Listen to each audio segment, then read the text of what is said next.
All right, everybody. So I will be recording the blood PowerPoint note because there's a few people that said they would like to have a PowerPoint note video, but I'm gonna try to keep things a little bit quick so that way the video is not so long. So what I have here is blood, right? Blood notes. So keep in mind we are beginning. We just finished nervous system. So we're starting cardiovascular system. So cardiovascular system are made of two things. You have, three things. You have what we call the heart, which is kind of like a pump, right? Heart is not for love, right? Even though we always thought heart is for love, but it's more for the nervous system. It's like a pump. It's a muscle. And you also have blood vessel. We're gonna talk about three different type of blood vessel. And then you also have blood, right? Which is like the fluid medium, what will keep things moving, okay? So we're moving on. So today we're gonna focus on blood. So here are some of the function of the blood, right? Its job is to transport. It could transport nutrient, it could transport oxygen, it could transport carbon dioxide. So take a chance, look at it. Hormone, right? We talk about hormone and endocrine system, right? They will go to the blood. And then speaking of blood, your blood is not just just blood, right? It's actually a division. It's like different components. So you have what you have are the plasma and you have the form elements, right? Two parts. So within your plasma, you have the protein, right? Plasma are technically primarily your water, pretty much. 92% of your plasma are water. And then you have other things too. But plasma make up the 46 to 63% of your blood. And then the other 37 to 54% would be form elements. So again, plasma is primarily water, 92%. And then you have form elements would be your blood cells and platelets. You have platelets, very small percent, white blood cell, and primarily your red blood cell, and that what make our blood look red, right? It's 99.9% would be your red blood cell. Your platelets, really quick, is for clotting, right? Let's say you have a cut, yeah, you don't keep bleeding unless you have a genetic disorder called hemophilia. But most people have platelets, so it kind of like a glue, it seal it up. And then you have some white blood cell, and much primarily are your red blood cell. Okay. Some of the term for your vocab would be hemopoiesis. Poiesis is to make. Hemo mean blood. Hemopoiesis mean to make your form element, which in case your platelet, white blood cell, and red blood cell. And fraction is when you divide your form elements out. Okay, so that's what make our blood. Okay, you often also hear a word called buffy coat. So what is buffy coat? Buffy coat will be like a layer right here in between plasma. So when you put your blood into a centrifuge, like a spinner, it will spin. It will divide into three sections: your plasma, buffy coat, and your erythrocyte. Eryth mean red. That'd be your red blood cell, right? And your buffy coat will be your white blood cell, leuco mean white, and your platelet. Okay, so make sure you review that part. All right, moving on. Again, I'm gonna try to do this quick. Your physical characteristic of your blood. Your blood is technically slightly alkaline pH, which means it's basic, right? It's slightly basic. That means it's not acidic, basic. Blood volume, adult male have more than adult female, right? Because their body weight. And then let's talk about plasma really quick. Plasma, remember the water part of the blood. Your plasma have contained plasma protein, albumins, globulin, and fibrinogens, right? Albumins would be 60% of your plasma. This is your fatty acid, hormone, and steroid hormone. And then globulin would be your antibodies, right? We'll talk about antibody next. And then fibrinogen, my bad, is from blood clot, right? Serum would be liquid part of the blood sample.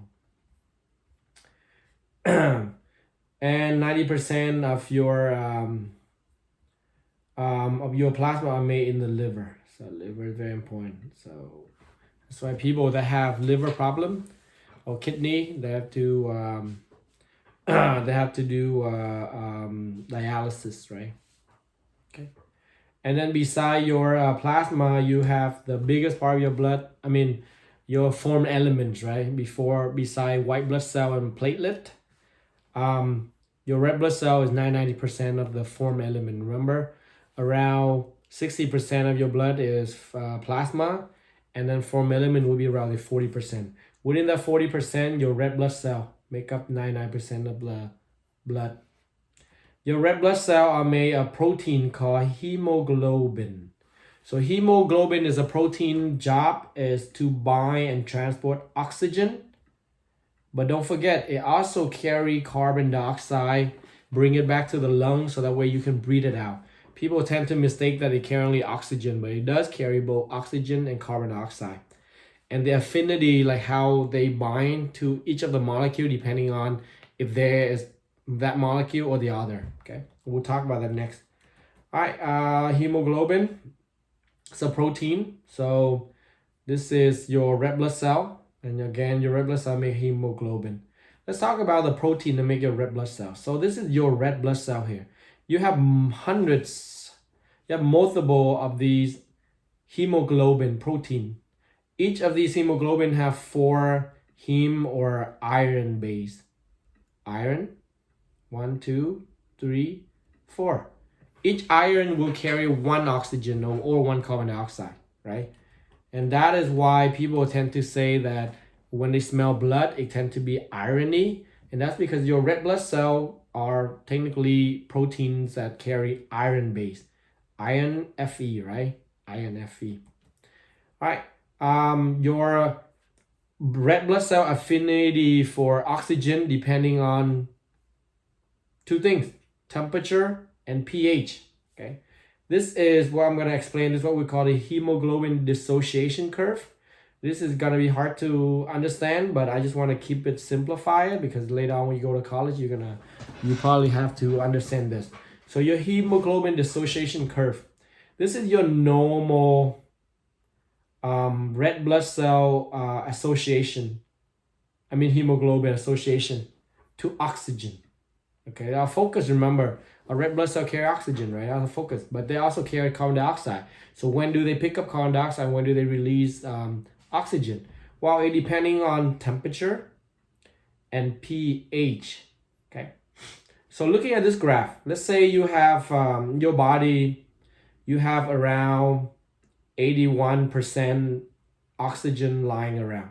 Okay, so normally your affinity would be 50-50. That means normally that means your affinity will be this much, right? This is how your blood will attract to oxygen. But when you change, when your pH drop, lower pH mean acidic. Is acidic. When your blood pH is acidic, that means there are higher CO2 around and is increasing temperature, higher CO2. That means your affinity for oxygen is what we call right shift to the right. That means it's higher, right? It's higher. That means you around 80%, your affinity is around 60. So it increased by 10. So higher. And when your pH is higher, which means it's basic, if your blood is in a basic environment, or that means carbon dioxide is low,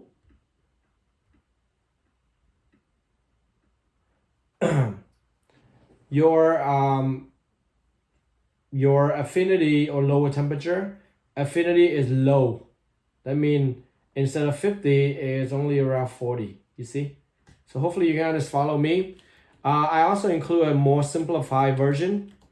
So your hemoglobin technically will hold on to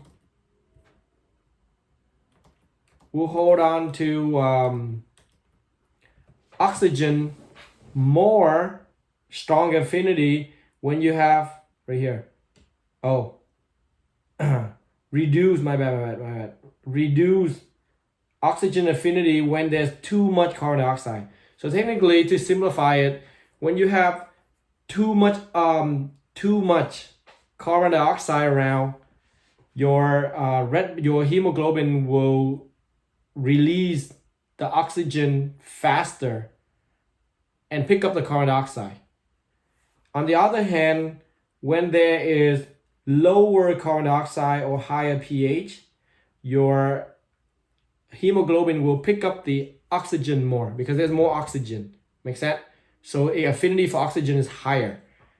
So that's why it's important that we control our carbon dioxide level or our pH level, because a pH level can cause our red blood cell to release oxygen or hold on to oxygen higher or lower, depending on carbon dioxide.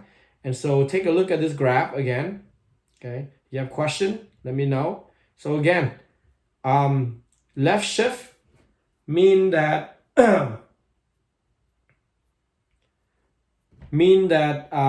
your hemoglobin will hold on to the oxygen better.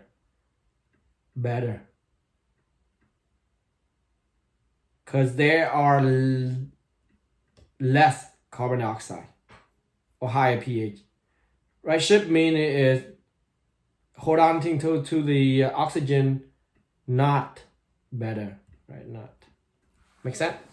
All right. So take a look at that. I know it's a little confusing, but you have question, let me know. And I'm gonna moving on. Okay. So beside your red blood cell, you have, so take a look at this. A red blood cell will die, right? Their job is to be recycled. They are macrophage, these cells in the liver and the spleen. They will break down the red blood cell before it rupture, break apart. And when it break, it release this byproduct called bilirubin. If your body doesn't release bilirubin, it will stay in your body and it causes you to have what we call jaundice. Jaundice is like the yellow way of the skin, right? A lot of babies sometimes have this. My baby girl, she got jaundice because in the beginning when she was born, her body doesn't know how to release. She wasn't able to pee or urinate. These bilirubin, these red blood cells that are like recycled. So it's stuck in her body, so she's all yellow. So all she needs is photo treatment, like sunlight. And then also drink milk so that way she can poop out all these bilirubin so she's not as yellow. Some people believe our president also might have high case of jaundice. I don't know that, but so this is how your body recycle red blood cell. Your red blood cell will live around 120 days, right? After 120 days, it will go to your liver or spleen or bone marrow. It then broken down. So then the byproduct can be used to make more red blood cells. So 120 days. So some people ask how long can you keep blood? 120 days. After that, you have to dispose them. Okay. Erythropoiesis mean making red blood cell. Erythro mean red. Poiesis mean make. You make your red blood cell in the marrow. Hemocytoblast mean your stem cell that become your red blood cell, right? So we leave that to you. So after you recycle your red blood cell, remember the iron are then passed back to your bone marrow, and then it will be made into new red blood cell, which means 120 days. It will then go back here to be recycled, broken down. Speaking of iron, right? When you donate blood, right, they usually check to see if you have enough iron. And a lot of time women do not have, might have problem with iron because they go through menstruation, so they lose red blood cell. So that means they lose iron. So they are iron deficient, right? So they're not allowed to donate blood, right? So you mean you gotta eat red meat to get the iron. Red bone marrow make red blood cell. So day 1, day 2. So this is the day. Blood typing. Let's talk about blood typing really quick. I want to keep it short. Blood typing. So how many blood type are there? Well, there's more than 4, right? But we're gonna keep it simplify a little bit. We're gonna say start out with 4. You have blood type A, type B, type AB, and type O. So that's the 4 original basic one. And then there's different weird red blood type too. We'll keep simple. And then within each type, you also have another protein called rhesus. And this is what we now, each blood type gonna be either A plus, A minus, B plus, B minus, AB plus, B minus, AB minus, and type O. How do you determine the blood type? Blood type are all determined because of an antigen. Antigen is kind of like an ID, identification. Every cell in our body have an antigen. That's how our body signal that to know what it is. It's like an ID, right? Like a student. Everybody have an ID. If you have blood type B, you have antigen B. If type AB, you have antigen AB. Type O, that means you have no antigen. No antigen. With antigen, there's also what we call an antibody, right? Antibody like a sensor. Think of it like a scanner. If you have antigen A, that means you have blood type A in your body. Your body will have antibody B. Because what happens if you have antibody A as well, then that scanner will detect your antigen A and it will signal for destroy. You don't want that. So if you have blood type A, you have antigen A, you have antibody B. Blood type B, antigen B, antibody A. If you have blood type AB, you don't have any antigen, 0. I mean, you don't have any antibody, 0. No sensor. If you have type O, you don't have any antigen.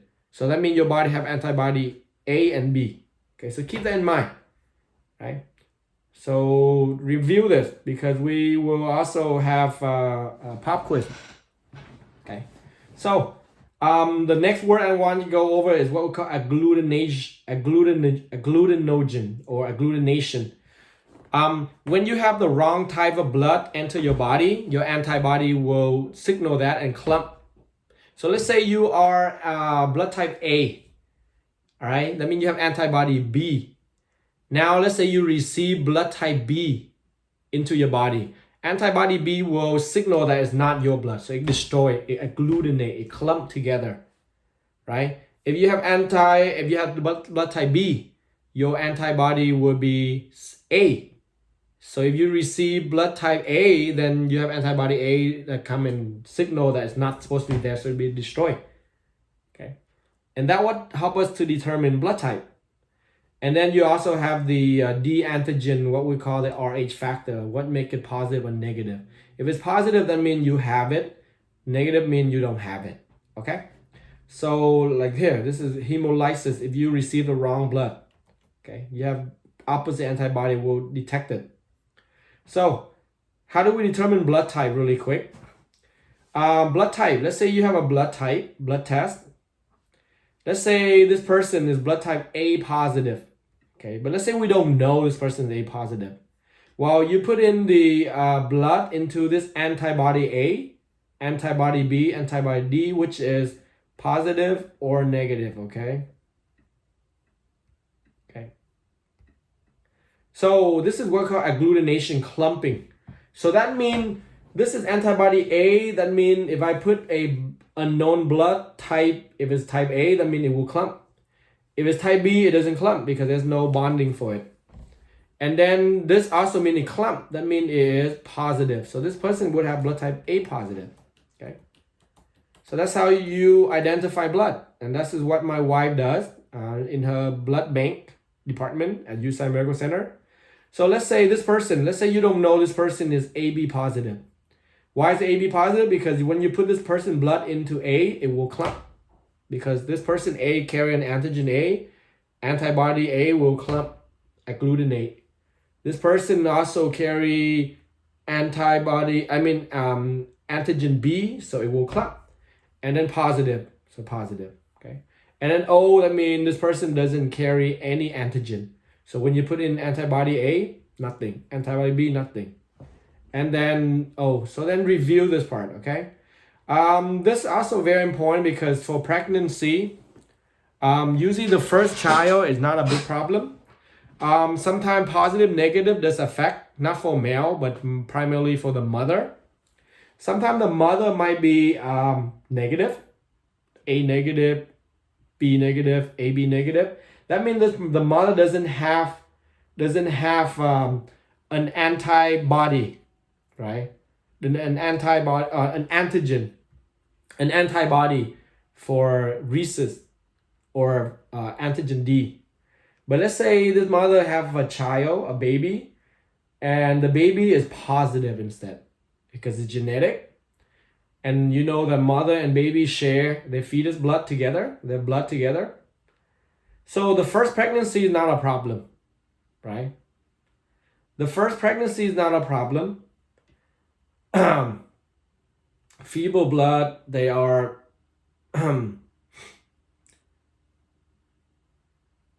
because not very many of the fetal blood cell will go into the mother, right? But when they are giving birth, delivery, some of the positive, right? Some of the positive from the child will enter the mother blood supply. So now, since it's positive, antigen positive, and Rh antigen, the mother body will start developing antibody to destroy the positive, right? So now the mother suddenly will carry antibody for D, or what we call rhesus, Rh. And the next time the mother have another child, and let's say the child is also that child is negative, but in this turn, what happened was the antibody gonna come out, escape, and the antibody gonna start attacking the child, right? Because now the mother have the antibody because she gained the antibody from her first exposure to the firstborn, and now she has a second child. So that's why it's very important that they know this, and they will give the mother a medication. I don't know the name for it. And the medication will lower down the antibody for rhesus, for D. So that way the mother do not pass the antibody over to the child and then destroy the blood cell of a child. So that's very important, okay? So you have question, please let me know. I know it's a lot of information. It's very hard. Not that easy, right? All right, moving on. This is the percentage of each blood type.